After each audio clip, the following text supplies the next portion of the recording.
हरियाणा में जेजेपी के रुख ने बीजेपी के उड़ाए होश। अब क्या करेगी बीजेपी? हरियाणा में बीजेपी प्लान बी पर क्यों कर रही है चर्चा? क्या हरियाणा में भी खट्टर सरकार की नैया डूब जाएगी? आखिर दुष्यंत चौटाला क्यों दिखा रहे हैं बागी तेवर? जी हां, ये सारे सवाल हरियाणा के राजनीतिक हलकों में लगातार उठ रहे हैं। मतलब ये कि क्या विधानसभा चुनाव से पहले हरियाणा में भी बीजेपी के सामने नया संकट पैदा हो गया है? क्या कर्नाटक के बाद बीजेपी का हरियाणा में भी सूपड़ा साफ होने जा रहा है? क्या बीजेपी हाईकमान को यह एहसास हो गया है कि गठबंधन जल्द ही बिखर जाएगा? क्योंकि जिस प्रकार केंद्रीय गृह मंत्री अमित शाह और पार्टी के अध्यक्ष जेपी नड्डा ने हाल ही में हरियाणा बीजेपी के बड़े नेताओं के साथ बैठक की है, उससे तो कुछ ऐसा ही लग रहा है। जेपी नड्डा और अमित शाह के साथ इस बैठक में हरियाणा बीजेपी के प्रभारी विप्लव देव, मुख्यमंत्री मनोहर लाल खट्टर, प्रदेश अध्यक्ष ओम प्रकाश धनखड़ और पार्टी कोर ग्रुप के तमाम नेता शामिल हुए। बैठक में हासिल फीडबैक के बाद पार्टी के बड़े नेताओं ने प्लान बी पर चर्चा की। इससे यह साफ हो गया है कि बीजेपी और दुष्यंत चौटाला की जननायक जनता पार्टी का गठबंधन ज्यादा दिन नहीं टिकेगा। हरियाणा में गठबंधन टूटने की सूरत में पार्टी प्लान बी पर विचार कर रही है।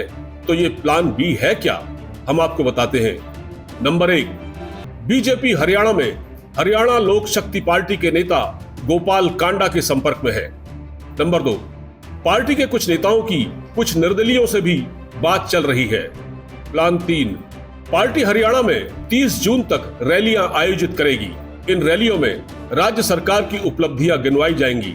इसके अलावा यह भी पता चला है कि कुछ निर्दलीय विधायकों ने राज्य के प्रभारी विप्लव देव से मुलाकात भी की है। आइए अब जानते हैं कि दोनों पार्टियों के बीच ऐसा क्या हुआ जिससे गठबंधन टूटने पर चर्चा शुरू हो गई। असल में जननायक जनता पार्टी के अध्यक्ष दुष्यंत चौटाला ने एक ऐसा बयान दिया था जो बीजेपी नेतृत्व को अच्छा नहीं लगा। असल में प्रयागराज में माफिया अतीक अहमद की हत्या के मामले में दुष्यंत चौटाला ने सवाल उठाए थे और राज्य की कानून व्यवस्था का मामला उठाया था। उस वक्त क्योंकि यह घटना सुर्खियों में थी, इसलिए बीजेपी को यह बयान सही नहीं लगा।